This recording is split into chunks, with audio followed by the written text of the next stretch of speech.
Both commentator Stacey King had to say this about our San Antonio Spurs last night. Quote, what needs to be established with this team is that Wemby is your number one guy, and everyone must find their role around that. Because right now, and after watching this team twice now, it seems to me that there are guys wondering if they aren't the number one. Sorry to break it to you, but no, you're not. You are not. I don't ever slow up, no I don't take I got no love for the fakeness. If you wanna play tough and wanna hate this, I'll always show up and make a statement.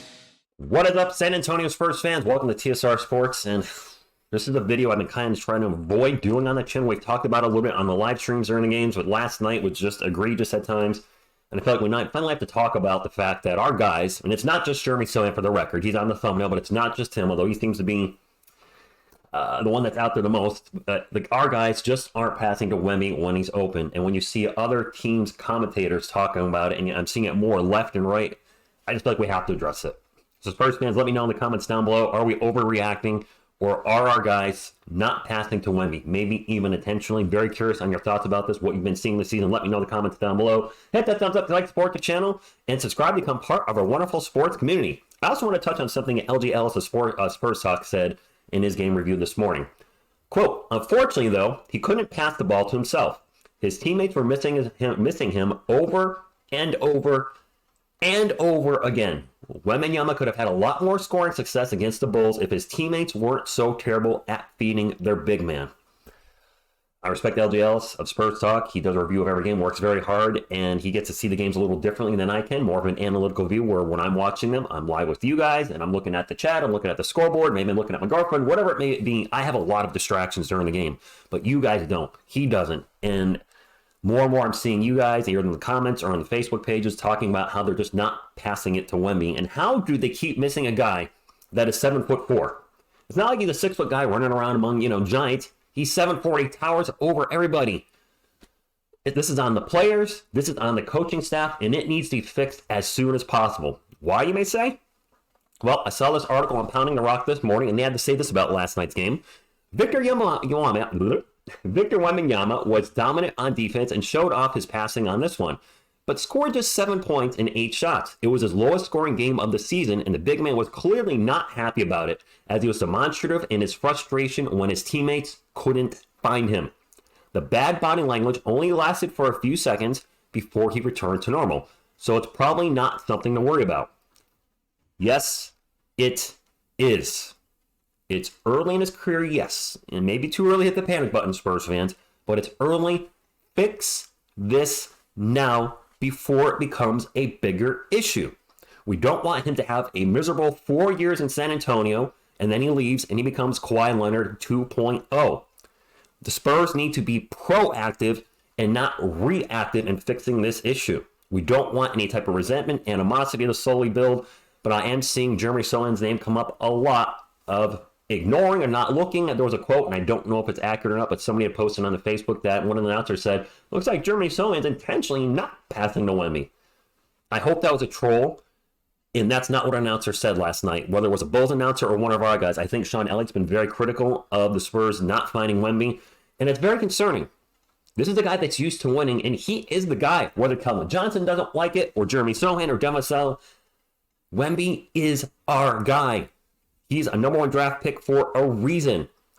I really think that these guys need to, the whole team, sit down in the room with David Robinson to talk about not being selfish, because when Timmy got there, David passed the torch. And I know there's not really a torch to be passed right now with this team, but they have to understand their role. No, Wemby shouldn't be out there taking 30 shots, and I think maybe a lot of his bad shots this year are because his teammates aren't passing to him. All these threes, all these perimeter shots.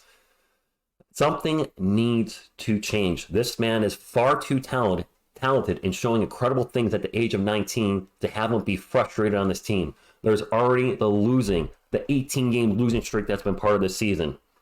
Missing games. He said he wanted to play 82 games. He's only going to play in 80 at most. And then if he's constantly open, and I mentioned a play that really stood out to me a few weeks ago, and I wish I had a clip of it. There was a fast break, and Sohan's running the break. This is when he was, I guess, some part of the point guard experiment. Wemby's wide open, going to the rim. Wide open, nobody around him. And Sohan's first thought was, I'll pass it to Trey Jones. Jones does the right thing and immediately throws up a lob, and Wemby throws down the dunk. We saw somewhat similar play last night on a break. I think the Spurs may have had a 3-on-1, 3-on-2, whatever it was, but Wemby was right there, shot for the taking, and the Spurs didn't get it to him. And you're just seeing this more and more as the season progresses, and I think it's going to cause a problem in the locker room, which is what I don't want. The team is probably already discombobulated from all the losing, and I don't want animosity happening between the players in the locker room, because the fact is, as much as I like Kelvin, Devin, and everybody else on the roster, the Spurs organization has to look like it's everybody's expendable except for Wemby. This is your guy. You build around him. And I don't like what I'm seeing lately from these games, and I hate talking about it. I really did not want to do this video. Just for the record, I really didn't. I don't like talking about crap like this. It absolutely drives me crazy when I have to do a very negative video about the team. But at some point, you have to address what's happening in front of your eyes. And our guys are not passing to Wemby, and it's damn well starting to look intentional. And this shit needs to stop. We cannot run him out of here. That's the last thing I want to see. Yes, it's early in his career. It's early in the season. Fix it now. Be proactive, not reactive, Spurs. And get this nip in the bud. And let's go out and play some Spurs basketball, damn it. That's all I got. Sorry, getting a little, got a little angry here at the end. I don't know. I might be off this weekend. I know the Spurs play tomorrow night against the Mavericks. It is a Christmas weekend. I'll be with Miss TSR Sports, maybe some family. So whatever happens, I might just take some time off. I might do a quick reaction video to the Giants and Eagles game. A little YouTube short aside from that. I might just, enjoy the weekend off. So I won't know about tomorrow night until probably till tomorrow. That being said, I still support the team 100%, and I hope everybody that's on this roster right now, and our starting guys, fix whatever issues there may be. We start putting some wins together, and we don't ever have to do a video on this channel or see a news article or a quote or anything that our guys are ignoring Wemby or missing him or there's jealousy or any of that nonsense. So I want to thank you for tuning in. Hope you have a great weekend. If I don't see you again, have a happy holiday before then, and as always, go Spurs, go. And when I feel like this, I'm immortal. When I feel like this, I'm immortal. When I